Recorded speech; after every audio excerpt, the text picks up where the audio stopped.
नमस्कार, नया सवेरा न्यूज़ में आप सभी का स्वागत है। देखिए पूरी खबर विस्तार से।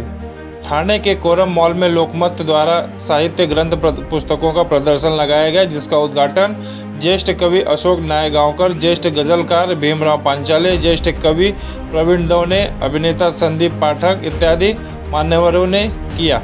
आए हुए सभी मान्यवरों का लोकमत ने स्मृति चिन्ह एवं पुष्पगुच्छ देकर सम्मानित किया। कवि नायगांवकर ने कहा कि मराठी का मॉल में लाने का कार्य लोकमत ने किया है, जिसका उन्होंने धन्यवाद किया और कहा कि मराठी भाषा को विश्व भर में फैलाने का कार्य हम सभी को करना चाहिए। साथ ही उन्होंने यह भी कहा कि मराठी के घर में मराठी साहित्य न हो तो उन्हें अपने आप को मराठी कहलाने का भी कोई अधिकार नहीं है। इसलिए हर सभी के घर में मराठी साहित्य ग्रंथ होना आवश्यक है और अपने आने वाली पीढ़ी को भी इसका ज्ञान देना चाहिए। सभी ने अपने कविताओं की छोटी से छोटी प्रस्तुति भी दी। साथ ही अपनी कविताओं के माध्यम से एक अलग संदेश भी दिया। अभिनेता संदीप पाठक ने कविता प्रस्तुत के साथ ही उन्होंने लोकमत से यह विनती भी की कि अगला साहित्य ग्रंथ प्रदर्शन वो गोरेगांव के मॉल में लगाए। वहाँ बहुत से साहित्य प्रेमी भी हैं जिन तक यह संस्कृति पहुँच सके और आज की जो पीढ़ी सोशल मीडिया में गुम हो चुकी है उन्हें मोबाइल से निकाल कर फिर से पुस्तकों में लाने का प्रयास करना चाहिए। और अंत में सभी ने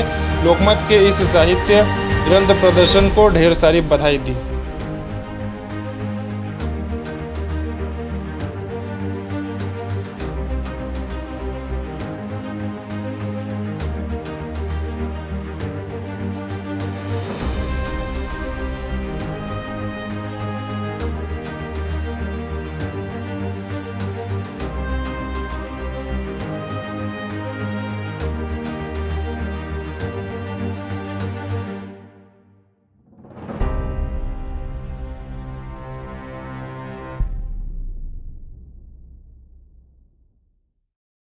वेगवेगळ्या प्रकारची पुस्तकं येत आहेत। केवळ कथा कादंबरी कविता एवढ्या मर्यादित पुस्तकं न राहता वेगवेगळ्या प्रकारची पुस्तकं येत आहेत आणि त्या पुस्तकांचा सन्मान झाला पाहिजे, त्या लेखकांचा गौरव झाला पाहिजे हा हेतू ठेवून लोकमत साहित्य पुरस्कार ही संकल्पना सुरू केली आणि 31 मार्चला हा पुरस्कार वितरण सोहळा होणार आहे।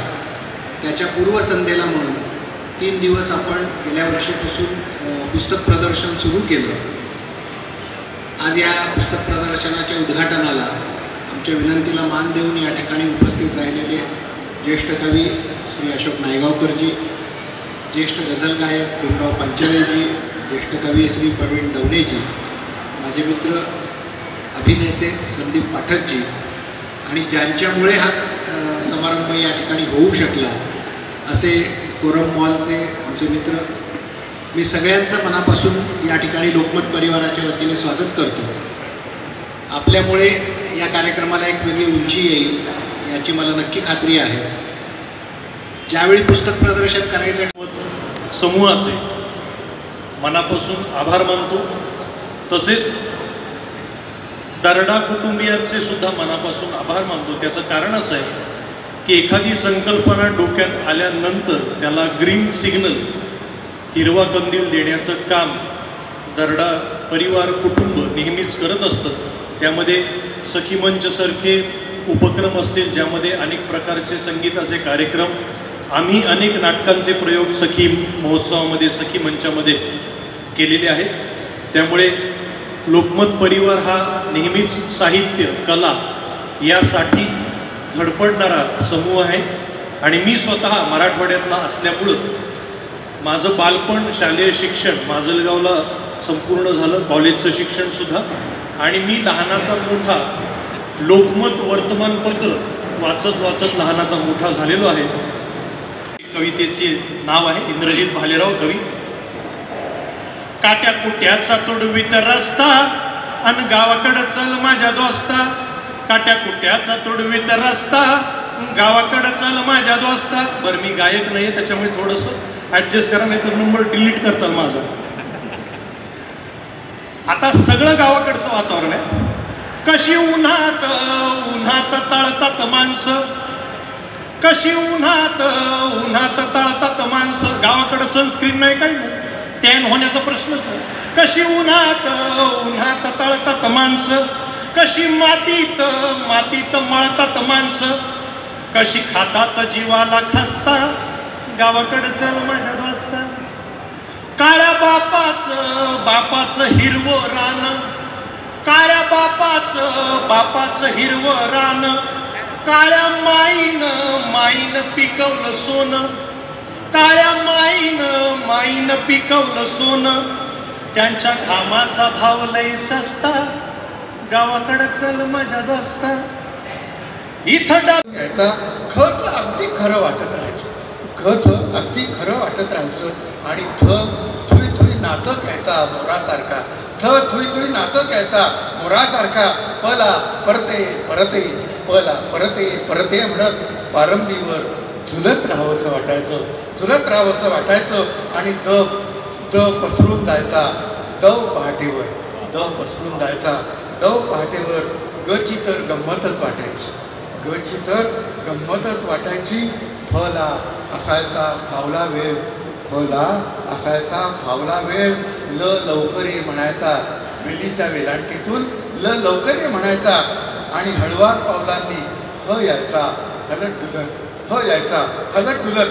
माती बाजूला सारली की केशर पिवळ्या मुळाक्षरांच्या रेषा हलत राहायच्या, केशर पिवळ्या मुळाक्षरांच्या रेषा हलत राहायच्या. तेव्हा आता कुठे भरकटत गेला भलत्या दिशेने, कुठे भरकटत गेला भलत्या दिशेने.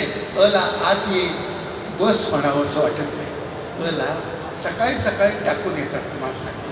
अला आत ये बस म्हणावंसं वाटत नाही. बडबडत राहतो बारमध्ये बका बका कोंबत, बडबडत राहतो बारमध्ये बका बका कोंबत. कुरतो आतल्यात काडी उडत धुराच्या वलयात, कुरतो आतल्यात काडी उडत धुराच्या वलयात. खचं खरं खोटं देवाला ठाऊक खरकट, खचं खरं खोटं देवाला ठाऊक खरकट. थरथरतो थडग्यातल्या थडग्यात, थरथरतो पळाला पार सीमेवरून पासपोर्ट घेऊन. म्हणजे 92 साली लिहिलंय मी, हे मल्ल्या वगैरे नंतर गेलेले. पण कवी कसा द्रष्टा असतो बघा, कवीला लांबचं दिसतो. कवी खड्ड्यात काय पडला लांबचं बघत होता, कवीला जवळचा खड्डा दिसत नाही. पळाला पार सीमेवरून पासपोर्ट घेऊन. फला फरफटत नेलं, फला फरफटत नेलं. फटके दिले गच्ची गचांडी धरली, गच्ची गचांडी धरली. मला पडला मार, नुसताच हळहळला. धने तर धसकाच घेतला म्हणे. उचला आता उशीर होईल उगाच उगाळत बसू नका, उचला आता उशीर होईल उगाच उगाळत बसू नका. उद्याच्याला उठायचंय म्हणाला ऊ. आणि सारी मुळाक्षरे बाराखडी फोडत बसले, सारी मुळाक्षरे बाराखडी फोडत बसले. मागच्या वर्षी पण कोरमने प्रदर्शन भरवलं होतं आणि आता ॲक्च्युली जरी मी ययाती घेतलं असेल तरी बिरसा मुंडांच्या आयुष्यावरचं एक पुस्तक आहे, ते पण मी घेतलं आहे. मला असं वाटतं की आता जे नवीन नवीन लेखक आहेत ना त्यांच्यापर्यंत आम्ही पोचत नाही. म्हणजे आमच्या पिढीचे जे होते पुलं किंवा इतिहासकार किंवा वपू काळे म्हणा तुम्ही किंवा मिरासदार वगैरे, हे सगळ्यानंतर आता जे नवीन आहे त्यांना मला थोडंसं वाचायचं होतं म्हणून मी आज इकडे आले. आणि लोकमतने अतिशय सुंदर उपक्रम हा लोकमतने केला आहे. द्यायला खूप आवडली असती, पण हल्लीची बहुतेक मुलं ही कन्फ्युज इंग्लिश मिडियममध्ये जातात, त्याच्यामुळे ना धड त्यांना मराठी नीट वाचता येतं ना इंग्लिश. तर आणि मी खूप अभिनंदन करते लोकमतचं आणि कोरमचं पण. कोरम नेहमी एक मॉलच्या पलीकडे जाऊन अशी संस्कृती जपायला मदत करते. एक ठिकाणी हे बघा, नुसतं तुम्ही युवा पिढीला दोष देऊन काही उपयोग नाही आहे. त्यांचे आई बाबा वाचतात का? कारण लहान मूल हे नेहमी आपल्या आईवडिलांनाच बघून मोठं होत असतं. आता आम्ही वाचायचो तर माझी मुलगी पण वाचते, ती भरपूर वाचते, इंग्लिश वाचते पण वाचते आणि खूप वेगळ्या वेगळ्या प्रकारची पुस्तकं वाचते. म्हणजे ती बाबासाहेब आंबेडकर पण वाचते. त्यानंतर आता मी काही बोलले तर ते कॉन्ट्रोवर्सी होते लगेच, त्यामुळे मी काही बोलत नाही. पण मला वाटतं की चरित्र हे दुर्योधनाचं असावं, रावणाचं असावं, श्रीरामांचं असावं, कर्णाचं असावं. प्रत्येक व्यक्तिमत्वाचे जे पैलू आहेत आता मी एक पुस्तक घेतलं आहे जे अनुवादित आहे. त्याच्यामध्ये त्यांनी लिहिलं आहे की महाभारत जरी एपिक असेल आपण म्हणतो तरीसुद्धा त्या कॅरेक्टरचे पाय हे मातीचेच होते.